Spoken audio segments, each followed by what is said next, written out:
Chicken মশলা রেস্টুরেন্টে যেভাবে তৈরি করে থাকি, প্রথমে একটা কড়াইতে সয়াবিন তেল দিয়ে দিচ্ছি 150 গ্রাম মতো হবে। দারচিনি, এলাচি, লং, তেজপাতা দিয়ে দিচ্ছি অল্প।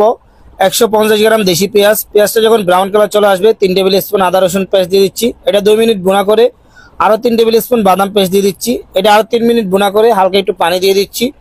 পানিটা দেওয়ার পরে আমি এখানে একটু নাড়াচাড়া করে 1 টেবিল স্পুন গুঁড়ামরিচ দিয়ে দিচ্ছি, হাফ টেবিল স্পুন জিরার গুঁড়া, 1 চিমটি হলুদের গুঁড়া দিয়ে দিচ্ছি, হাফ টেবিল স্পুন ধনিয়ার গুঁড়া দিয়ে দিচ্ছি, 1 চিমটি মিক্স গরম মশলা দিয়ে দিচ্ছি, 1 টেবিল স্পুন দিয়ে দিচ্ছি এখানে কাশ্মীরি চিলি।